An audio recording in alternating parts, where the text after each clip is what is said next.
హెచ్ఐసిసిలో రెండో రోజు కొనసాగుతున్న భారత్ సమ్మిట్ ఎగ్జిబిషన్ను ప్రారంభించిన భట్టి పాల్గొన్న పలువురు మంత్రులు.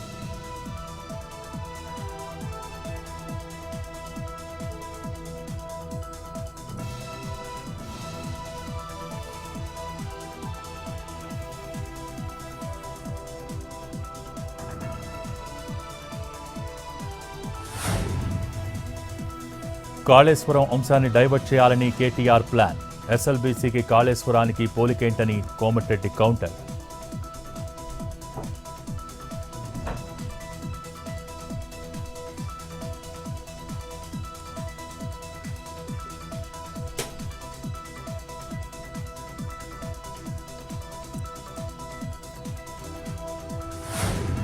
హరిరామ్ ఇంట్లో 6 గంటలుగా కొనసాగుతున్న ఏసీబీ సోదాలు.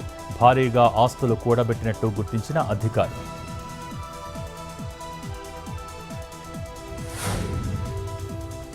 సజ్జల శ్రీధర్ రెడ్డిని ఏసీబీ కోర్టులో హాజరుపరిచిన పోలీసులు. మద్యం కుంభకోణం కేసులో అవినీతి ఆరోపణలు.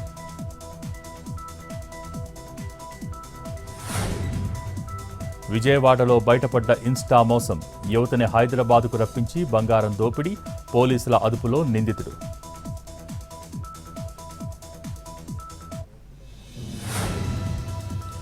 రంగారెడ్డి జిల్లా హయత్నగర్లో ఆక్రమణల తొలగింపు. కుంట్లూరులో ఫుట్పాత్పై షాపులను తొలగించిన అధికారులు.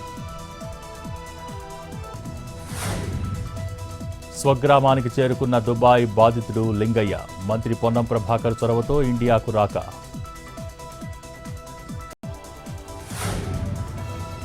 శ్రీకాకుళం జిల్లా పలాసలో వైభవంగా అభయాంజనేయుని వార్షిక వేడుకలు. భారీగా తరలివచ్చిన భక్తులు. స్వామివారికి ప్రత్యేక పూజలు. పాక్ హ్యాకర్లతో ముప్పు పొంచి ఉందని నిఘా వర్గాల హెచ్చరిక.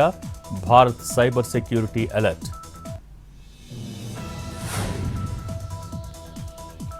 కశ్మీర్ ట్రావెల్స్ పై ఉగ్రదాడి ఎఫెక్ట్. కశ్మీర్ వెళ్లేందుకు జంకుతున్న జనం. ఆఫర్లిచ్చినా నో చెబుతున్న పర్యాటకులు.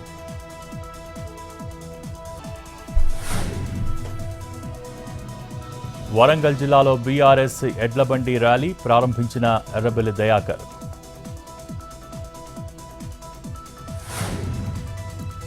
జగిత్యాల జిల్లా మేడిపల్లిలో వ్యాపార సంఘాలు బంద్కు పిలుపు. మార్కెట్ సముదాయాలు వెలవెల.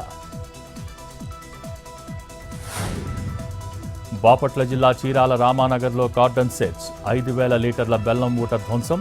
సరైన పత్రాలు లేని 28 బైక్స్, 6 ఆటోలు సీజ్. నిజామాబాద్ జిల్లా నవీపేట్ బస్టాండ్లో మహిళా దొంగల హల్చల్. వృద్ధురాలిపై దాడి. బంగారు ఆభరణాలు అపహరణ. స్థానికుల చేతికి చిక్కిన కిలాడీలు. అంబేద్కర్ కోనసీమ జిల్లాలో అక్రమ మద్యం పట్టివేత. 20,000 విలువైన 110 బాటిల్స్ స్వాధీనం. భద్రాద్రి జిల్లా పాల్వంచలో అంతర్రాష్ట్ర దొంగలు అరెస్ట్. మరో 2 కోసం పోలీసుల గాలింపు. హైదరాబాద్ కూకట్పల్లిలో భర్త వేరే మహిళతో ఉండగా రెడ్ హ్యాండెడ్గా పట్టుకున్న భార్య.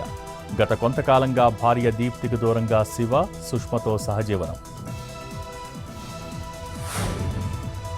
ఈ నెల 30న శ్రీ కంచి కామకోటి పీఠం ఉత్తరాధికారి శిష్య స్వీకారం.